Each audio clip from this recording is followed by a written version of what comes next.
विपक्ष के सभी बंधुओं का आभार व्यक्त करना चाहूँगा कि उन्होंने इस काम को आगे बढ़ाया और राष्ट्रपति जी के भाषण का ये जो असर है, ये मैं समझता हूँ अपने आप में गौरव देने वाला है। मैं राष्ट्रपति जी के अभिभाषण पर धन्यवाद करने के लिए खड़ा हुआ हूँ, लेकिन साथ साथ मैं सदन के माननीय सदस्यों से भी इस बात से आग्रह करना चाहूँगा। एक तो खुशी की बात है कि सदन में सभी सदस्य सक्रिय हैं, अपने अपने विचारों के लिए आग्रही हैं। करीब 300 के करीब अमेंडमेंट्स आए हैं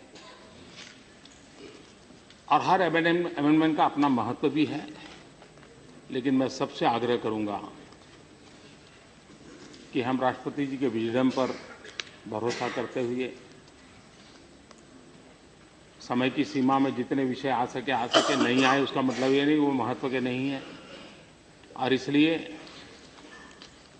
राष्ट्रपति पद की गरिमा और उनके विजडम पर भरोसा करते हुए मैं सभी आदरणीय सदस्यों से प्रार्थना करूंगा कि वे अपने संशोधन को वापस करके राष्ट्रपति जी के अभिभाषण को सर्वसम्मति से धन्यवाद प्रस्ताव हम पारित करें तो एक अच्छी परंपरा जारी रहेगी।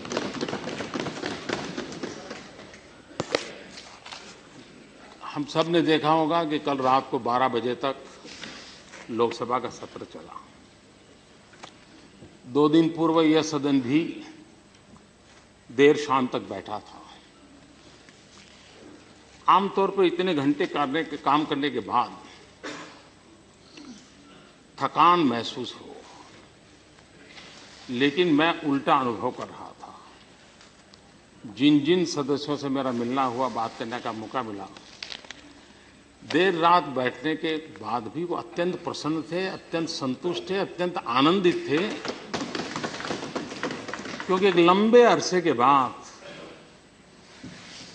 अपने पास जो कुछ भी कहने की बातें थी, अपने क्षेत्र की बातें थी, समस्याएं थी, उसको इस पवित्र फोरम में वो जी भर करके कह पाए। ये अवसर उनको मिला है, उनके चेहरे की जो प्रसन्नता है, ये सदन चलने के कारण संभव हुआ है। और इसलिए वरना पिछली बार सदन में जैसे क्वेश्चन आवर, मैं मानता हूं क्वेश्चन आवर अपने आप में एक सदस्यों की अपनी संपत्ति है और राष्ट्र के महत्वपूर्ण इश्यूज पर सरकार को कटघरे में खड़ा रखना, एग्जीक्यूटिव्स को अकाउंटेबल बनाना, उनके लिए सवालिया निशान खड़ा करना, मंत्रियों को भी हर प्रकार से सज्ज रखने के लिए अगर सबसे ताकतवर कोई जगह है तो क्वेश्चन आवर है। लेकिन हमने देखा कि पिछली बार सदन न चलने के कारण स्टार क्वेश्चन 269 थे, लेकिन सिर्फ 7 को अवसर मिला और करीब 42 घंटे हमारा इस हल्ला बोल के अंदर आहूत हो गया। उसके पूर्व के सत्र में करीब 270 इन्हीं सदस्यों के द्वारा पूछे गए स्टार क्वेश्चन थे। सिर्फ 6 चर्चा में आए। करीब करीब हमारे 72 घंटे इस माहौल के अंदर आहूत हो गए। इस बार हमारे विजडम ने, हमारे अनुभव ने, हमारी जिम्मेवारियों ने हमें बचा लिया और माननीय सदस्यों के सवालों के जवाब देने के लिए मंत्रियों को देर रात तक तैयारियां करनी पड़ रही है। एग्जीक्यूटिव्स को भी हिसाब देने के लिए सज्ज रहना पड़ रहा है और यही लोकतंत्र की ताकत है। और इस ताकत को मैं समझता हूं कि हम जितना तवज्जो दें उतना कम है। एक बात जरूर है, मृत्यु को एक वरदान है। अब मृत्यु का ऐसा वरदान है कि मृत्यु कभी बदनाम नहीं होता, कभी मृत्यु पर आरोप नहीं लगते। कोई मरे तो एक कैंसर से मरा है, आरोप कैंसर पे जाता है। कोई मरे तो एक अकस्मात मरा है तो अकस्मात पर आरोप जाता है, मृत्यु पर नहीं जाता। बड़ी आयु में मरे तो वो उम्र के कारण मरे हैं, मृत्यु को कभी दोष नहीं लगता, मृत्यु कभी बदनाम नहीं होता। कभी कभी लगता है कांग्रेस को ऐसा कोई वरदान है। वरदान इस अर्थ में है कि अगर हम कांग्रेस की आलोचना करें तो आपने मीडिया में देखा होगा, विपक्ष पे हमला, विपक्ष पे आरोप। कभी ये नहीं आता है कि कांग्रेस पे हमला, कांग्रेस पे आरोप। हम अगर शरद जी के खिलाफ कुछ कहें, मायावती जी के खिलाफ कुछ कहें तो अखबार में आएगा, टीवी में आएगा कि बीएसपी पर हमला, जेडीयू पर हमला, शरद जी पर हमला, मायावती जी पर। लेकिन कांग्रेस एक ऐसी है, जब भी हमला हो तो विपक्ष पर हमला। कभी कांग्रेस को बदनामी नहीं मिलती है। अब ये अपने आप में एक बड़ा गजब का विज्ञान है जी। तो ये अब वो तो यही हमारे सारे साथी सोचेंगे कि ऐसा कैसे होगा। यहां पर हमारे विपक्ष के नेता ने चर्चा प्रारंभ की थी, तब मैं यहां उपस्थित था। हमारे नड्डा जी ने सी चेंज कहा तो हमारे गुलाम नबी जी ने थोड़ा माहौल हल्का करने का इरादा होगा, उनका कोई इरादा गलत नहीं होगा, लेकिन चेन्नई का उदाहरण दे दिया। वो एक संकट था, मानवीय दृष्टि से वो दर्दनाक घटना थी। उसको इस सी चेंज के जोड़ करके मजाक करने से उनकी पीड़ा में हम थोड़ा, तो वो मैं समझता हूं अच्छा नहीं है। यहां एक विषय ये भी आया, यहां एक विषय ये भी आया कि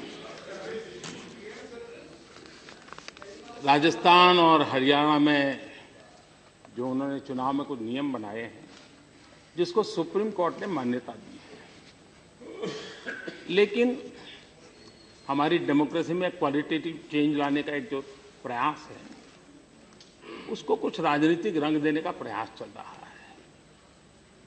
मतभेद हो सकता है, लेकिन मैं चाहूंगा कि जो लोग इतने बड़े प्रखरता के साथ ये कहते हैं कि जो अशिक्षित रहे उनका क्या, मैं खास करके गुलाम नबी साहब से और उनके साथियों से आग्रह करूंगा कि जो 5 राज्यों में चुनाव होने वाले हैं, कम से कम 30% लोगों को, अनपढ़ लोगों को टिकट दे, बिल्कुल अनपढ़ लोग। तो जो वो कह रहे हैं उसमें उनका क्या कमिटमेंट वो पता चलेगा। अनपढ़ की इतनी चिंता है, होनी भी चाहिए। लेकिन मेरा एक अनुभव शेयर करता हूं। मैं गुजरात में जब था तो हर वर्ष जून महीने में 13, 14, 15 जून कन्या शिक्षा को लेकर के बेटियों को पढ़ाने के लिए गुजरात में कैंपेन चलाता था। बैठ जाइए please, please sit down. Campaign चलाता था और प्लीज सिट डाउन। गुजरात में जून महीने में 40-45 डिग्री टेम्परेचर रहता है। पूरी सरकार गांव जाती थी, मैं खुद जाता था, 3-3 दिन गांव में रहता था और बेटियों को पढ़ाओ इसके लिए कैंपेन चलाता था। स्कूल 15 जून से शुरू होते थे तो उसके पहले एडमिशन के लिए लगते थे। वहाँ मैं मातृ सम्मेलन भी करता था। एक गांव में मैं गया, मैंने ऐसे ही इनको पूछा, जरा बताइए भाई आप में से अनपढ़ कितने हैं? तो कोई 40 साल, 45 साल, 50 साल की महिलाओं ने हाथ ऊपर किया। हम पढ़े लिखे नहीं हैं। लेकिन 5-6 महिलाएं ऐसी थी जिनकी उम्र 80-85 थी। मैंने पूछा आप पढ़े लिखे हैं? तो बोले हाँ, ये हमारी बहू अनपढ़ है, हम पढ़े लिखे हैं। मैंने कहा कैसे? तो बोले हम जो हैं वो गायकवाड़ स्टेट के नागरिक थे, आजादी के पहले की बात। और गायकवाड़ स्टेट में नियम था कि अगर बेटी को नहीं पढ़ाते हैं तो 1 रुपया दंड होता था। और बोले इसके कारण हम पढ़े लिखे हैं, लेकिन बाद में देश में स्वतंत्रता आई, सरकारें बदल गई, तो बहू हमारी अनपढ़ है। तो ये जो अनपढ़ का कारण है वो आजादी के बाद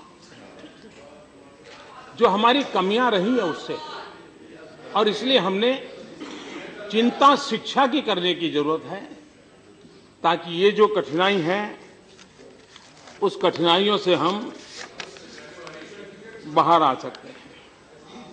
राष्ट्रपति जी ने कहा है कि सदन Please sit down. Please sit down. Please sit down. Please sit down. Please don't interrupt.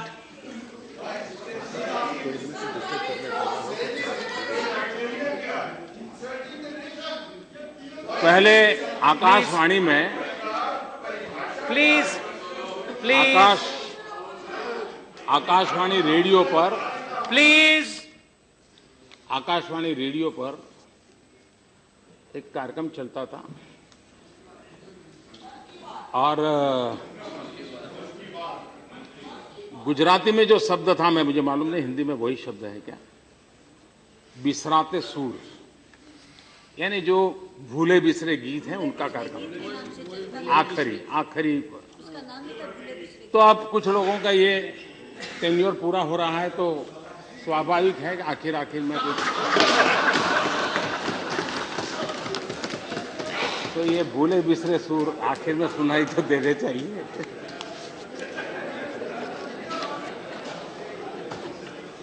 सभापति जी,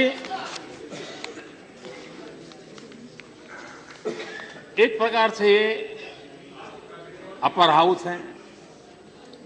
हमारे यहाँ कहा जाता है महाजन ये न गतः पंथा,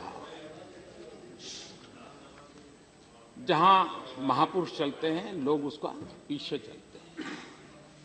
इस सदन में महाजन बैठे, इस सदन से जो होगा, जिस प्रकार से होगा, उसका असर लोकसभा में होगा, उसका असर असेंबली में होगा, कई कई कॉरपोरेशन सिटी में भी हो रहा है। और इसलिए हम ऐसा कैसा करें ताकि नीचे तक वो माहौल बने जो लोकतंत्र को पुष्ट करे। देश कहीं हमारे बिल पारित हो इसका इंतजार कर रहा है। जीएसटी की चर्चा हो रही है, बाकी बिल की मैं चर्चा नहीं कर रहा हूं, लेकिन बहुत बड़ी मात्रा में अब जो जनप्रतिनिधि चुन करके आए हैं उन्होंने तो उसको स्वीकार कर लिया है, लेकिन राज्यों के जो प्रतिनिधि हैं वहां अब ये जगह ऐसी है जो अपर हाउस हमारा एक चैम्बर ऑफ आइडियाज है। यहां से देश को मार्गदर्शन मिले, दिशा मिले, और इसलिए दोनों सदनों के बीच तालमेल होना बहुत जरूरी है।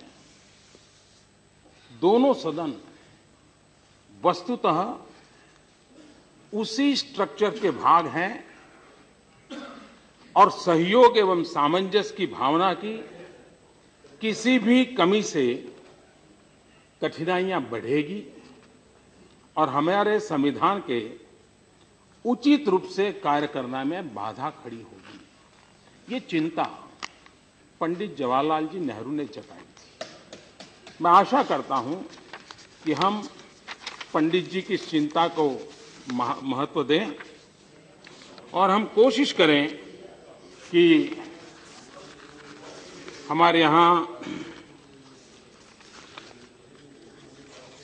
इन सारे जो पेंडिंग बिल हैं, इस बार सदन चल रहा है, एक अच्छे माहौल में चल रहा है, तो हम इन चीज़ों को अगर पारित करें तो देश को गति देने में ये महाजनों का गृह है, वरिष्ठों का गृह है, वो बहुत बड़ा रोल प्ले कर सकता है। इसलिए मैं आग्रहपूर्वक प्रार्थना करता हूं सभी माननीय सदस्यों से कि लोकसभा में जो बिल पारित हुए हैं उनको हो सके उतना जल्दी पारित करके हम देश को गति देने में अपनी भूमिका अदा करें।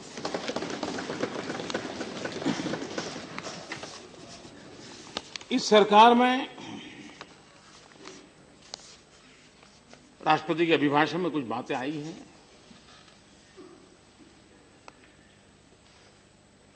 ये तो सही है कि देश आजाद हुआ है, सरकारें बनी हैं, लंबे अरसे तक सत्ता भोगने का अवसर मिला है, सत्ता में रहने का अवसर मिला है, कुछ काम करने का अवसर मिला है और कुछ समय पहले से थोड़ा बदलाव भी शुरू हुआ है धीरे धीरे।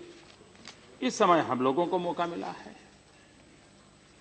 और ऐसा तो नहीं है कि कोई काम करना नहीं चाहता होगा, हर कोई चाहते होंगे, लेकिन कभी कभार सवाल ये होता है कि हम इतना बड़ा देश, इसकी आवश्यकताओं की पूर्ति को होती है, चलती है, इस प्रकार से करेंगे तो हम बहुत पिछड़ जाएंगे। हमें इंक्रीमेंटल इंप्रूवमेंट से हट करके एक क्वांटम जंप की ओर जाना बहुत जरूरी है और इसलिए शक्ति भी जरा ज्यादा लगानी पड़ती है और शक्ति जोड़नी भी पड़ती है। तो उसकी दिशा में हम प्रयास कर रहे हैं। हमने एक बल दिया है गुड गवर्नेंस पर, और जब मैं गुड गवर्नेंस की बात करता हूं, सुशासन की बात करता हूं, तो उसकी पहली शर्त होती है ट्रांसपेरेंसी। हम भाई बड़ी भली भांति जानते हैं कि इसके पूर्व, हमारे आने से पहले देश और दुनिया में सही और गलत इसका विवाद हो सकता है, लेकिन ये माहौल बना हुआ था, विश्वास टूट चुका था, आशंका के दायरे में हम दबे हुए थे और सब दूर भ्रष्टाचार, भाई भतीजावाद, इन चीजों ने हिंदुस्तान के मन को जकड़ दिया था। दुनिया में भी इसके कारण भारत की छवि को गहरा नुकसान हुआ था। देश में विश्वास पैदा करने के लिए आवश्यक है और जिम्मा लोगों की जिम्मेवारी भी है transparency. Policy driven government, individual के व्हीम पर सरकारें नहीं चल सकती। सरकार नीतियों के आधार पर चलनी चाहिए, इस पर हमारा बल रहा है।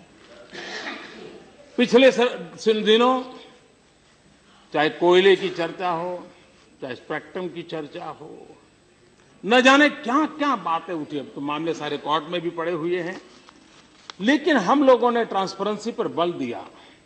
उसका परिणाम ये है, कोयला ऑक्शन में हम गए 3.33 लाख करोड़, स्पेक्ट्रम में गए 1 लाख करोड़, हम एफएम रेडियो में गए, अभी अभी चल रहा है, शायद आप लोगों को ध्यान होगा, 6 अन्य मिनरल्स का, और अभी जो ऑक्शन में करीब 18,000 करोड़ रुपए क्रॉस करके ये एक कोशिश हमारी कि ट्रांसपेरेंसी, और मैंने उसके लिए उदाहरण दिए। अभी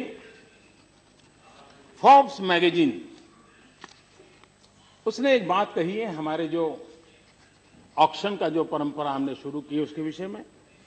फोर्ब्स मैगजीन कहता है, India has just conducted its first auction of a gold mine. This is exactly the right way to allocate the exploration and exploitation rights of such a natural resources. This is another one of those steps along the road to India becoming the much wealthier country it should be. अब वो जो gold mine कहते हैं, उनकी पश्चिम की दुनिया में इनके लिए कोयला वगैरह को सबको वो गोल्ड माइन के रूप में माना जाता है। उस अर्थ में गोल्ड माइन लिखा है, हमारे यहाँ कोई सोना की खदानें नहीं दी गई है। फोर्ब्स मैगजीन ने आगे एक जगह पे अच्छी बात कही है, हमने जो प्रयास किया उसको उसने कहा है, एक ही वाक्य अच्छा अलग से मैं पढ़ना चाहूंगा। This is the way this matter should be handled. मैं समझता हूं इसमें काफी कुछ आ जाता है। तो हमने गुड गवर्नेंस के अंदर दूसरा पहलू है गुड गवर्नेंस का अकाउंटेबिलिटी।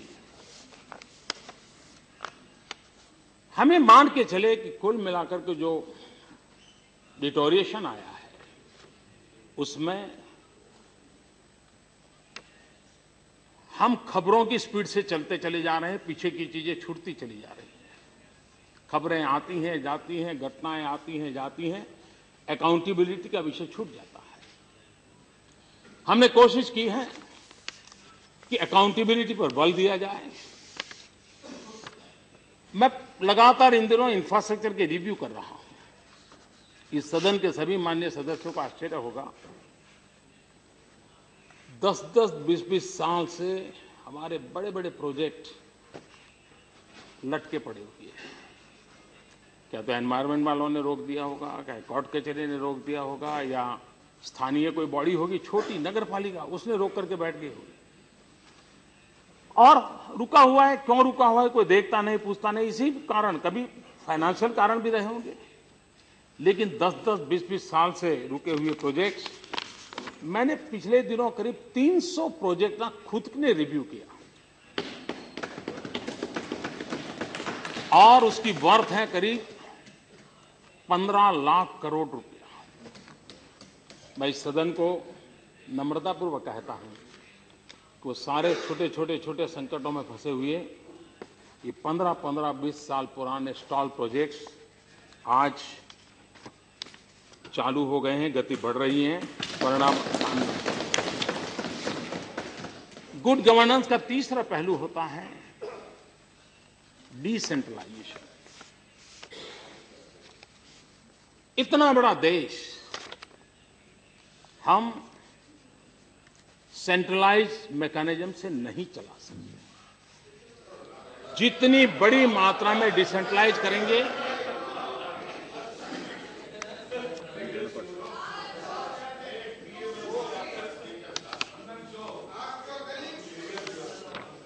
और इसलिए सरकार ने नीतिगत रूप से डिसेंट्रलाइज करने की दिशा में बड़े अहम कदम उठाए हैं। जैसे एनवायरमेंट,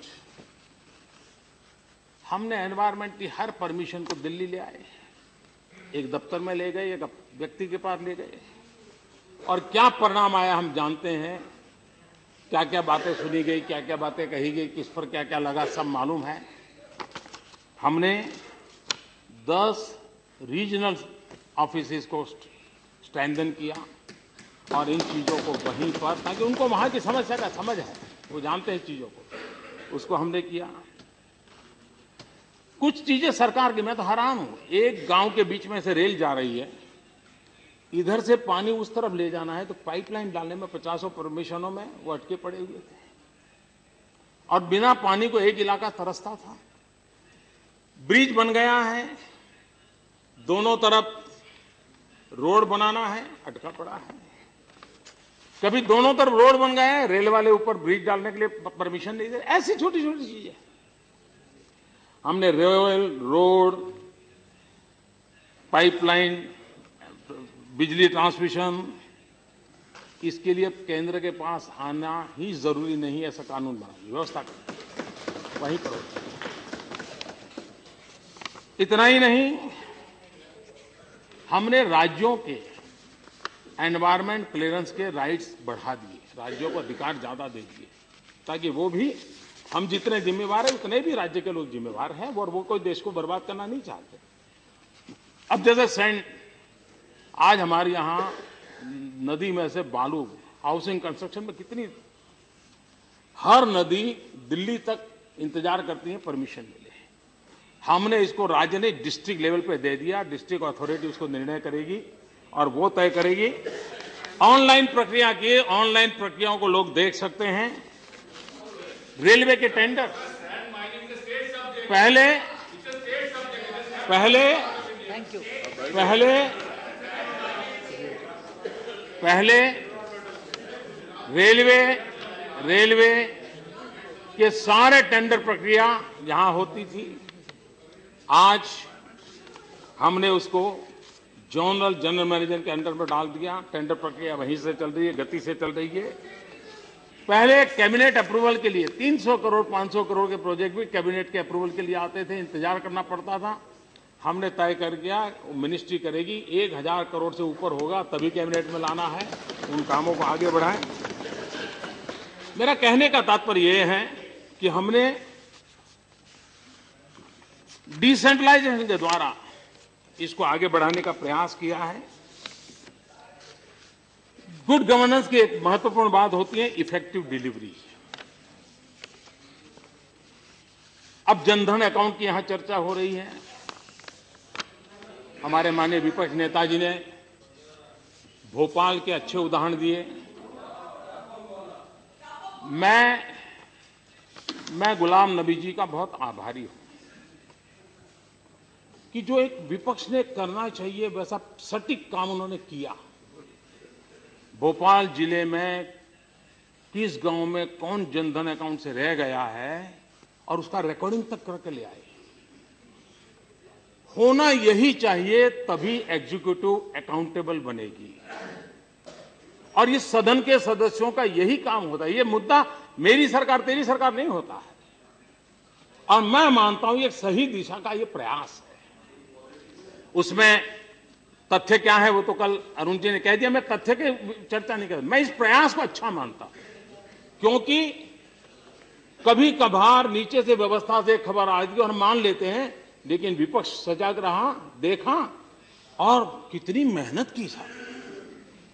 सत्ता में इतनी मेहनत की होती तो जनधन अकाउंट का काम मुझे करना ही नहीं पड़ता। बाल की खाल उधेड़ी लेकिन फिर भी अच्छा किया साहब। आपने माइक्रोस्कोप लेकर के देखा। मोदी कह रहा है जनधन हो गया, देखो यार कहीं तो होगा कोई कोने में। बहुत माइक्रोस्कोप लेकर के निकले। लेकिन साहब आप इतने साल माइक्रोस्कोप नहीं, अगर बाइनोकुलर से भी देख करके काम किया होता तो आज ये मेहनत करने का मेरे जिम्मे ना। आज माइक्रोस्कोप लेकर के घूम रहे हो, अच्छा होता जब सत्ता में थे बाइनोकुलर से भी देख करके काम को निपटारा करने का प्रयास किया होता। और इसलिए मेरा कहने का तात्पर्य यही है कि हम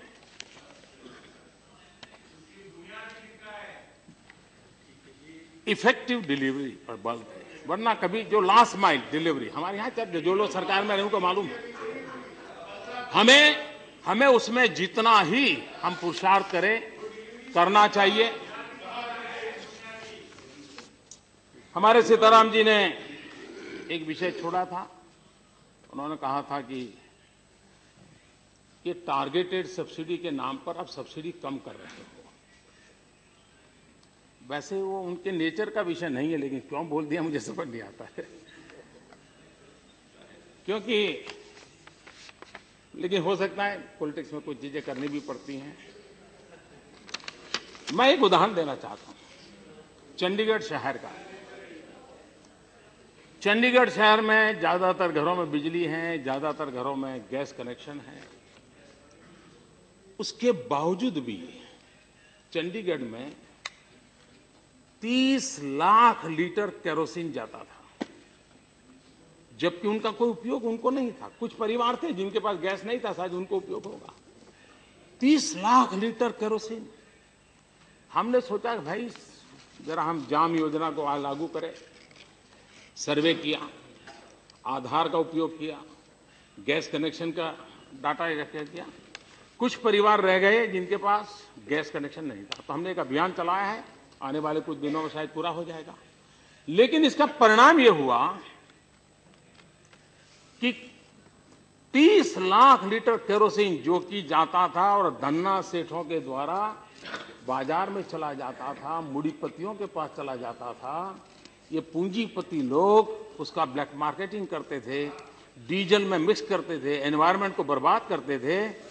ये टारगेटेड सब्सिडी का परिणाम ये है, ये जो धन्ना सेठ या पूंजीपति के लोगों के हाथ में 30 लाख लीटर केरोसिन जाता था, बहुतेक तो बंद हो गया, बाकी भी अब बंद हो जाएगा।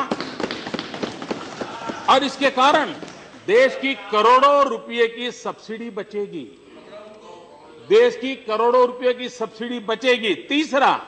तीसरा देश को इंपोर्ट करने में भी राहत मिल जाएगी। कहने का हमारा तात्पर्य यह है कि हम जो टेक्नोलॉजी के माध्यम से इस काम को जो हम कर रहे हैं, इस काम के संबंध में सब्सिडी सही व्यक्ति को मिले, नियम में जितनी मिलनी चाहिए उतनी मिले, समय पर मिले, उस दिशा में हमारा एक प्रयास है। ये रुपये बचाने का खेल नहीं है, एक व्यवस्था में ट्रांसपेरेंसी लाना नहीं, लीकेजेज बंद करने की, दलालों को निकालने का एक उत्तम प्रकार का प्रयास है। उसमें भी कुछ कमियां हैं तो ठीक करनी है, और आप लोगों का उसमें सहयोग मिलेगा, कहीं से कोई जानकारी मिलेगी तो उसको ठीक करने में सुविधा बढ़ेगी। तो मैं निमंत्रित कर देता हूं सबको कि ऐसी कोई बात ध्यान में आए तो जरूर सरकार के ध्यान में लाइए, ताकि हम इसको कर पाए। एक विषय है, माननीय हमारे गुलाम नबी साहब ने विषय निकाला, स्किल डेवलपमेंट का। आपने कहा कि प्रधानमंत्री मनमोहन सिंह जी ने इसको शुरू किया था वगैरह वगैरह। वैसे हमारे देश में स्किल ये परंपरागत है, लेकिन हर सरकार ने किसी न किसी रूप में प्रयास किया। अब बात कहां जाकर के अटकती है? अब जैसे मान लीजिए आज हम गंगा सफाई करते हैं,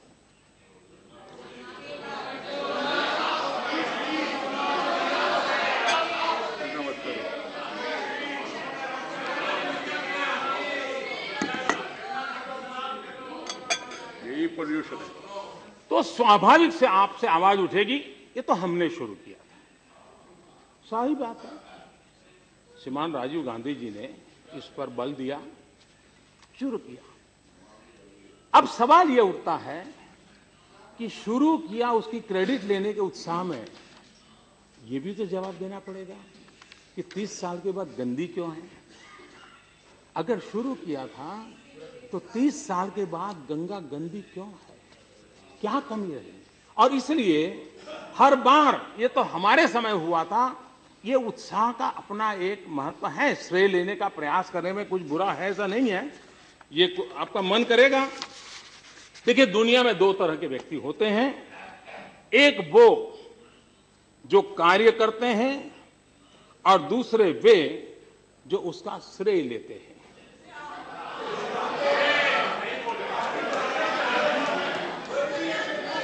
आप इनमें से पहली तरह का व्यक्ति बनने का प्रयास करें, क्योंकि इसमें कंपटीशन बहुत कम है। ये बात श्रीमती इंदिरा जी ने कही थी।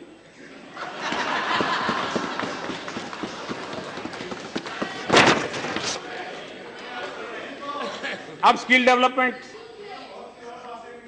देखिए साहब, 2008 में मैं मानता हूं स्किल डेवलपमेंट पिछली सरकार में जो चला, उसमें एक स्किल की मास्टरी आ गई, और वो मास्टरी थी कमिटियां बनानी और कमिटियां बिखेरनी। उसमें मास्टरी आ गई, स्किल डेवलपमेंट वो हुआ।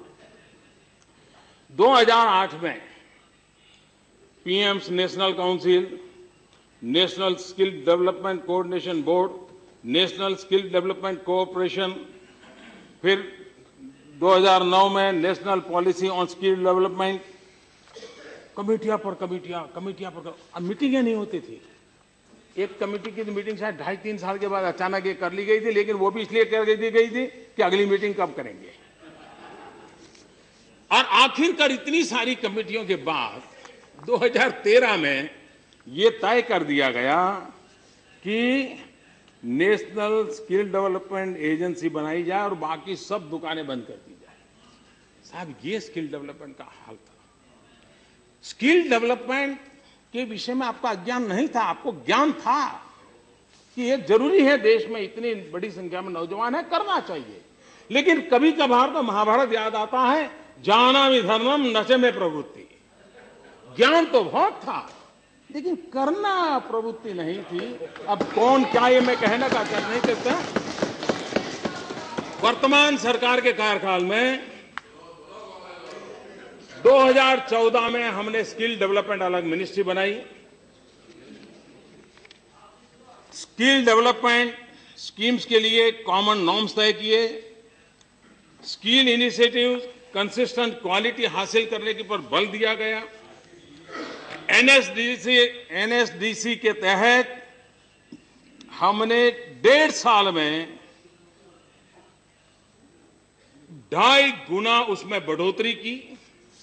इंडस्ट्रियल ट्रेनिंग इंस्टीट्यूशन आईटीआई हमने 1.5 साल के भीतर 20% उसमें इजाफा किया। पिछले 2 वर्ष में क्षमता 15,23,000 सीटों से बढ़कर के 18,65,000 कर दी गई। 20% हमने बढ़ोतरी की। 1,70,000 प्रति वर्ष जो तय होते थे उसमें हमने 53,000 और जोड़ दिए।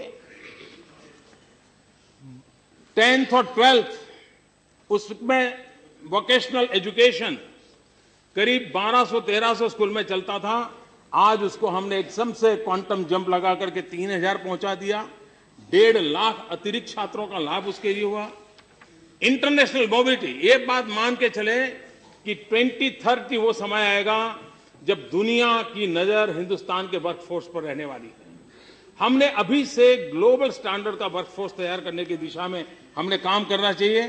इंटरनेशनल मोबिलिटी को हमने बल देना चाहिए और उसके लिए ऑस्ट्रेलिया और यूके के जो स्टैंडर्ड्स हैं उसको मैच होते हुए कामों को हमने शुरू किया है और भी रिक्वायरमेंट के अनुसार उस स्टैंडर्ड को लेने की दिशा में हम काम करना चाहते हैं।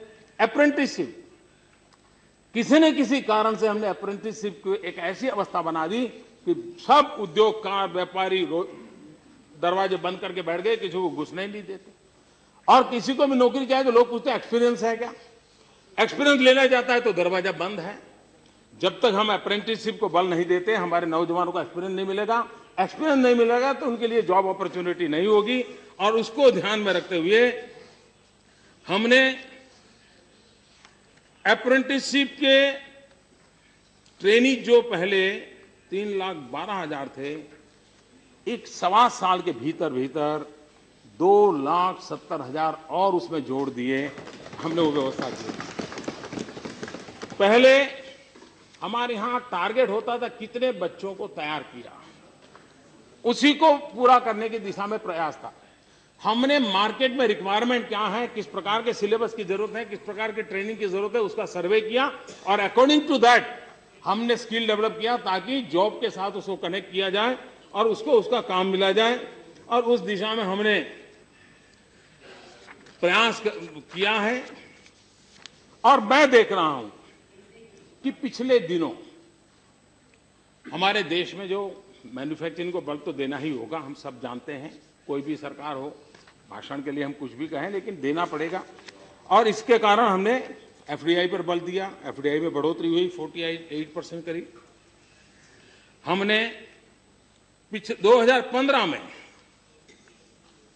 इलेक्ट्रॉनिक मैन्युफैक्चरिंग में 6 गुना बढ़ोतरी हुई है। 2015 में सॉफ्टवेयर एक्सपोर्ट सबसे ज्यादा हुआ है। हमारे मेजर पोर्ट्स 2015 में सबसे ज्यादा हैंडलिंग हुआ है। 2015 में सबसे ज्यादा कार उत्पादन हुआ है। 50 नई मोबाइल कंपनियां मैन्युफैक्चरिंग के लिए आई है।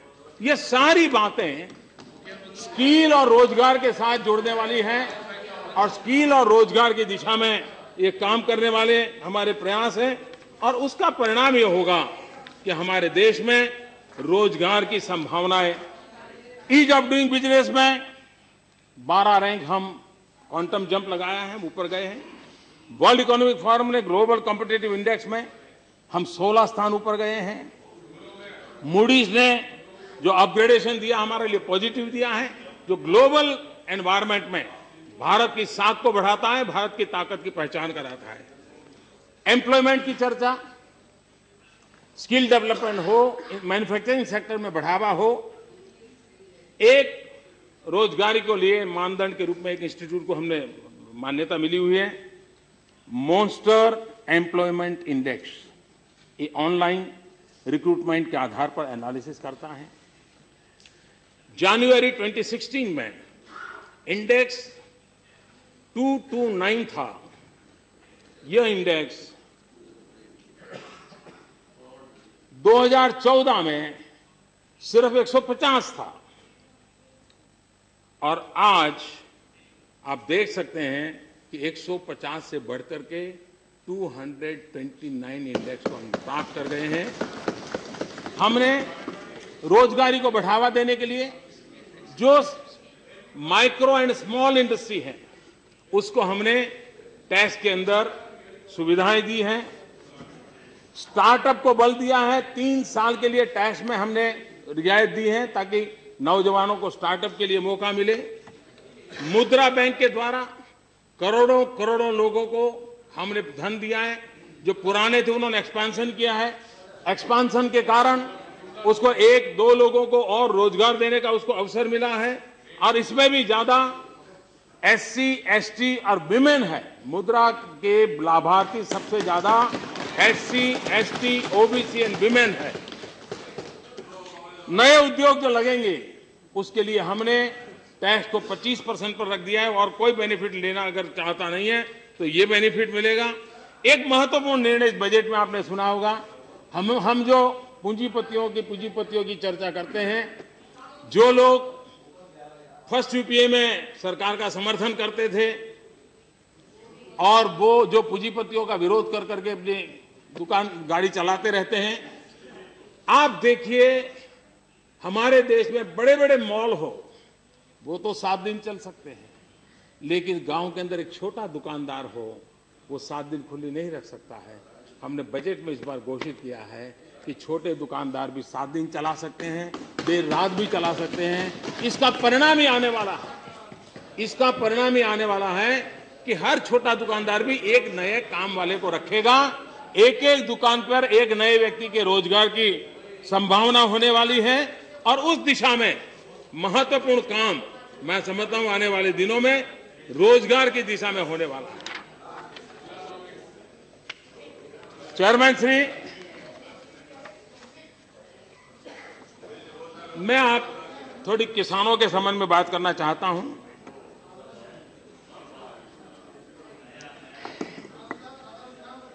जब हमने कहा कि क्यों न देश जिसमें किसान हो, प्रोग्रेसिव किसान हो, राज्य सरकारें हो, केंद्र सरकारें हो, हम सब मिलकर के, ये मैं बहुत जिम्मेवारी के साथ इन शब्द प्रयोग को किया हुआ है, सब मिलकर के ये लक्ष्य क्यों न तय करें कि 2022 में किसान की इनकम डबल हो।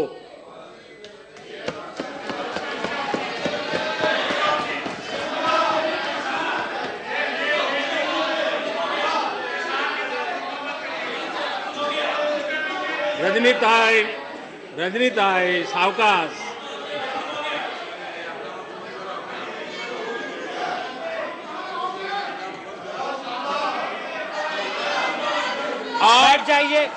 बैठ जाइए। मैं please don't interrupt. Please sit down. Manmohan Singh ji जैसा अर्थशास्त्री तो नहीं हूं, लेकिन जिस अवस्था में से पला बड़ा हूं तो गरीब किसानों के नजदीक से देखा है और इसलिए मुझे वो बड़ा ज्ञान तो नहीं है, लेकिन छोटी सी चीजों का पता है। अगर हम सही दिशा में प्रयास करें तो परिणाम। हमारे देश में इस विषय के जानकार है श्रीमान MS स्वामीनाथन, उनका एक लेटेस्ट आर्टिकल का कोट मैं कहना चाहता हूं। Seeds have been shown for agricultural transformation and for attracting and retaining youth in farming. The dawn of a new era in farming is in sight.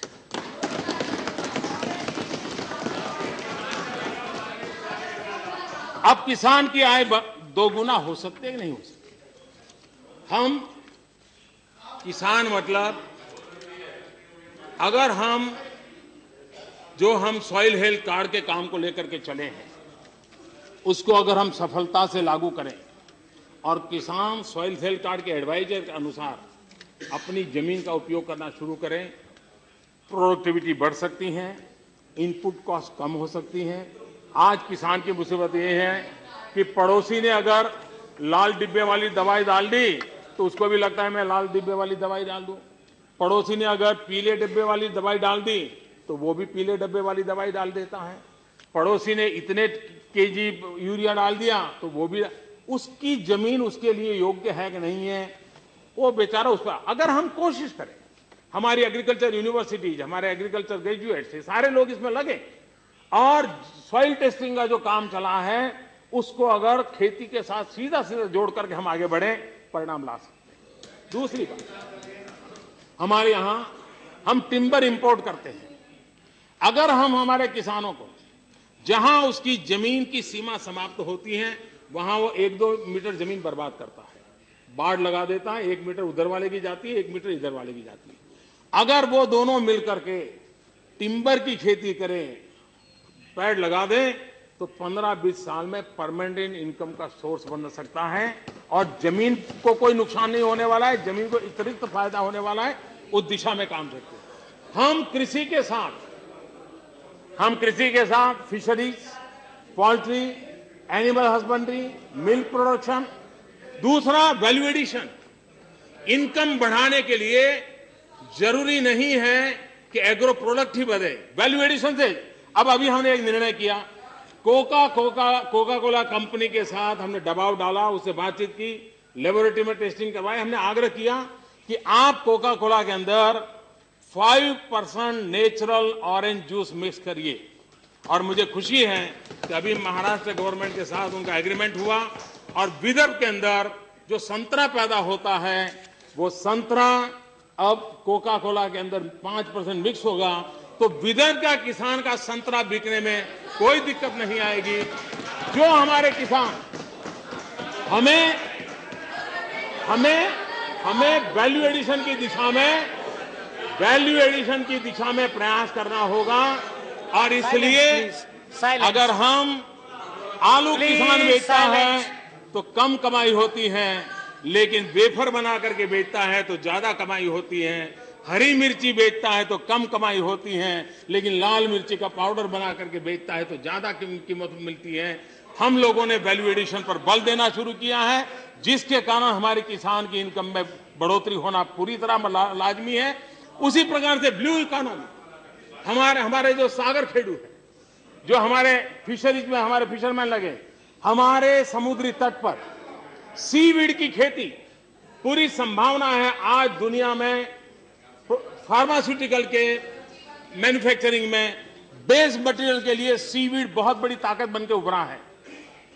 हमारे फिशरमैन के परिवार समुद्री तट पर आराम से सीवीड की खेती कर सकते हैं और वो सीवीड की मार्केटिंग और हमारे फार्मास्यूटिकल इंडस्ट्री को हम टाई अप करें, हमारे फिशरमैन की इनकम भी हम बढ़ा सकते हैं। कहने का तात्पर्य यह है कि हम जो सोचते हैं कि एग्रीकल्चर सेक्टर में हम किसानों की आय बढ़ा नहीं सकते, ये निराशा का कोई कारण नहीं है। अगर हम वैज्ञानिक तरीके से उसी प्रकार से नेशनल एग्रीकल्चर मार्केट, आज नेशनल एग्रीकल्चर मार्केट के द्वारा, ई प्लेटफॉर्म के द्वारा किसान अपने गांव में बैठ करके ये तय कर सकता है कि अगर महाराष्ट्र के अंदर उसकी पैदावार की कीमत ज्यादा है, वहां बेच सकता है। 14 अप्रैल बाबा साहब आंबेडकर की जन्म जयंती पर ये सरकार इसको लॉन्च करने जा रही है। किसान अपनी जहां ज्यादा कीमत मिलेगी वहां मार्केट में जाने के लिए उसको सुविधा मिलने वाली है। कहने का तात्पर्य यह है कि हम किसान की आय, हमारे यहां दुनिया में हनी का बहुत बड़ा मार्केट है, लेकिन भारत में हमारे कृषि क्षेत्र में हनी बी को वैज्ञानिक तरीके से कोई प्रयास नहीं हुआ, रजिस्ट्रेशन तक अवेलेबल नहीं है। हमने इसका बल दिया है। अगर उस पर हमारा किसान काम करता है और हनी बी को बिगड़ने का सवाल नहीं होता है, लंबे अरसे तक रहता है, हमारे किसान की इनकम में वो अतिरिक्त बढ़ोतरी कर सकता है। हमने किसान की इनकम बढ़ाने के लिए और पहलुओं पर बल देने की दिशा में हम प्रयास कर रहे हैं। चेयरमैन श्री,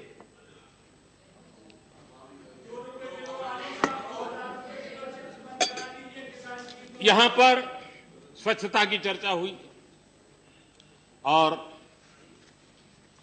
ये कहा गया कि भाई ये काम तो हमारे समय भी चलता था। हमने किसी चीज की बात नहीं कही है, ये सब आप ही की देन है जी। हम कभी क्लेम नहीं करते हमारी देन है, आप ही की देन है कि आज हमको दिन रात मेहनत करके स्कूलों में 4 लाख टॉयलेट बनाने पड़े। आपने अगर बना करके दिया होता तो काम हमारा काम हो जाता। और इसलिए कोई ये नहीं कहता, कहने का तात्पर्य समस्याएं पुरानी है, समस्याएं नई नहीं है। समस्याओं का समाधान करने के प्रयास अविरत चले हैं। हर किसी ने अपने अपने समय उसमें कुछ न कुछ जोड़ने का प्रयास किया है। उस समय की स्थिति के अनुसार, अवेलेबल रिसोर्सेज के अनुसार हमने भी एक प्रयास किया है। और ये खुशी की बात है, देखिए 1986 में सेंट्रल रूरल सैनिटेशन प्रोग्राम आया था, तब से लेकर के रिकॉर्ड पर इन चीजें अवेलेबल है। उसके बावजूद भी हम अभी तक परिणाम प्राप्त नहीं कर सके। परिणाम प्राप्त करना है तो हमने जन आंदोलन खड़ा करना पड़ेगा। और मैं आज इस बात को संतोष के साथ कह सकता हूं कि आज स्वच्छता ये जन आंदोलन बनने की दिशा में जा रहा है। हमारी संसद ने देश आजाद होने के बाद कभी भी स्वच्छता पर डिबेट नहीं की थी। पहली बार इस देश में पार्लियामेंट ने 2-2, 3-3 घंटे तक स्वच्छता पर चर्चा की। हो सकता है सरकार की आलोचना हुई होगी, लेकिन कम से कम इस सदन के लोग, उस सदन के लोग इस बात पर सेंसिटाइज हुए हैं कि अब इसको ऐसे नहीं रहने देना चाहिए, बदलना चाहिए। एक अच्छा माहौल बन रहा है। हम सब उसको बल कैसे दें उस दिशा में सोचें। कोई दावा नहीं करता है कि हम ही लाए हैं। जो है उसको, हमारे बाद कोई आएंगे तो वो उसको इंप्रूव करेंगे, उनके बाद कोई आएगा और इंप्रूव करेंगे। और हो सकता है कि स्थिति ऐसी है कि करना ना पड़े, वो जन सामान्य का विषय बन जाए, लेकिन हमें करना होगा। और जब तक हम इसको नहीं करेंगे, हमने अभी शहरों की एक चैलेंजिंग मोड में कंपटीशन शुरू किया है। उसका परिणाम ये आया है, अर्बन मिनिस्ट्री कर रही है, आज शहरों में उस शहर की इलेक्टेड बॉडी पर दबाव बढ़ रहा है कि भाई उन 3 में तुम्हारा नाम क्यों नहीं, हमारे शहर का नाम क्यों नहीं है। मैं बनारस का एमपी हूं, बनारस के नागरिक बनारस म्यूनिसिपैलिटी पर दबाव डाल रहे हैं कि भाई क्या बात है, ये स्वच्छता के अंदर बनारस क्यों नजर नहीं आ रहा है। जनता का प्रेशर बढ़ रहा है, ये बढ़ना चाहिए, ये बढ़ना चाहिए। और मैं तो चाहता हूं आप भी जहां जहां हो, आप भी ये प्रेशर बढ़ाइए, सरकार को मजबूर कीजिए, सभी इलेक्टेड बॉडीज को मजबूर कीजिए। हम स्वच्छता को हमारे देश हित का एक महत्वपूर्ण कार्यक्रम माने। महात्मा गांधी का जो सपना था 2019 में पूरा करना हम सबका दायित्व क्यों नहीं हो सकता। इस सरकार उस सरकार का नहीं हो सकता है। मेरे सभी माननीय सदस्यगण, ये हम सबका होना है। मैं देख रहा हूं मीडिया हाउस दुनिया भर के विषय में हमारी आलोचना करते हैं, सरकारों की आलोचना करते हैं। ये एक विषय ऐसा है कि देश का मीडिया पार्टनर बना है। कहीं ना कहीं मीडिया के लोग इस काम को कर रहे हैं, खुद कार्यक्रम कर रहे हैं, खुद उसको प्रमोट कर रहे हैं। इसको एक हम सबका कार्यक्रम बनाएंगे तो देश की और देश को टूरिज्म बढ़ाने के लिए काम आएगा। और स्वच्छता जो पूंजीपतियों का विरोध करते हैं उनके लिए तो सबसे पहले करने जैसा काम है। क्योंकि WHO का रिपोर्ट कहता है, इंटरनेशनल एजेंसी का रिपोर्ट कहता है कि गंदगी के कारण गरीबी में जीने वाले परिवारों को सालाना एवरेज 7,000 रुपया दवाई में खर्च होता है। अगर ये उसकी बीमारी जाए इसके कारण, कितनी बड़ी सेवा होगी। और मैं मानता हूं ये काम ऐसा है जो हमें किसी भी प्रकार की वनपमेंट सिवाय जिन्होंने किया है उससे हम आगे बढ़ाएं, जितना किया है उसको और अधिक करें। इस रूप में हम करेंगे तभी इस देश को। अभी मैं छत्तीसगढ़ गया था, मैंने एक मां के पैर छुए, आदिवासी मां, पढ़ी लिखी है, 90+ उम्र है। उस मां ने अपनी 3 बकरियां बेच करके टॉयलेट बनाया। उस गांव में वो पहली महिला थी जिसने टॉयलेट बनाया। हम लोगों के लिए इससे बड़ा इंस्पिरेशन क्या हो सकता है। और इसलिए मैं चाहूंगा इसको सरकारी कार्यक्रम, पक्ष का कार्यक्रम, ये सरकार वो सरकार की सीमाओं में न बांधे, उसको देश हित के लिए सोचें। और उसको अगर हम बनाएंगे तो मैं समझता हूं कि बहुत अच्छा होगा। कल हमारे सीताराम जी जो उनका बेसिक फिलॉसफी है उसको कल प्रकट कर रहे थे कि इतने एग्जेम्पशन दिखना फला, पता आंकड़ा कहां से लाए वो तो भगवान जाने। हाँ, वो आंकड़ा मैं ढूंढा, मुझे मिला नहीं, मुझे बाद में दिखा देना जी वो आंकड़ा। लेकिन मैं बताना चाहता हूं, मैं वो आंकड़े की जरा बताना चाहता हूं। ये जो टैक्स एग्जेम्पशन है, जरा हम देखें,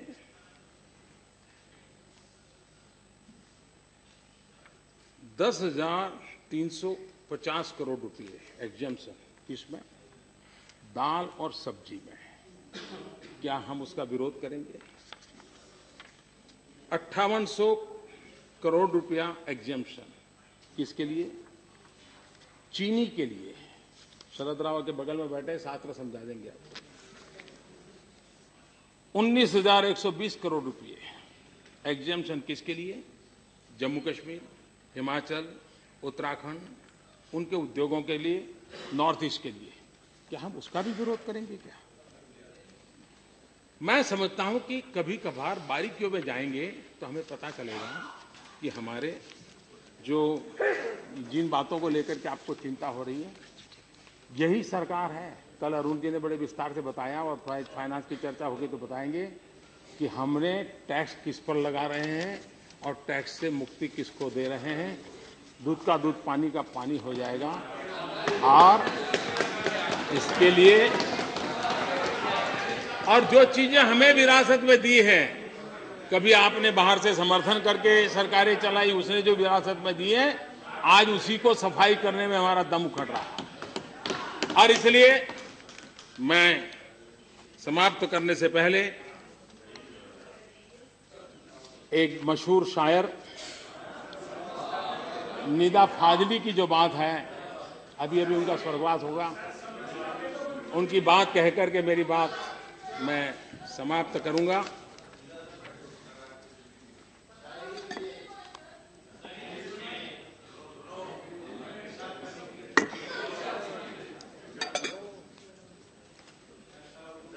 सफर में धूप तो होगी, सफर में धूप तो होगी, जो चल सको तो चलो। सभी है भीड़ में, सभी है भीड़ में, तुम भी निकल सको तो चलो।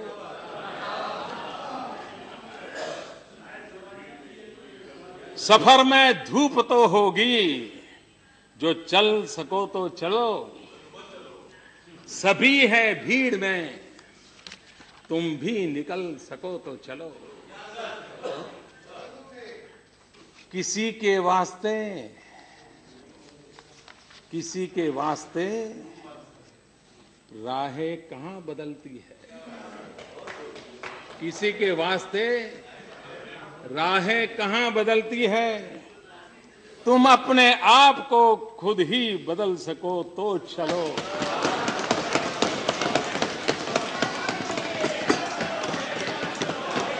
यहां किसी को कोई रास्ता नहीं देता, यहां किसी को कोई रास्ता नहीं देता। मुझे गिरा के अगर तुम संभल सको तो चलो, मुझे गिरा के तुम संभल सको तो चलो। यही है जिंदगी, यही है जिंदगी, कुछ ख्वाब चंद उम्मीदें, इन्हीं खिलौने से तुम भी बहल सको तो चलो। सफर में धूप तो होगी, जो चल सको तो चलो। सभी है भीड़ में, तुम भी निकल सको तो चलो। बहुत बहुत धन्यवाद।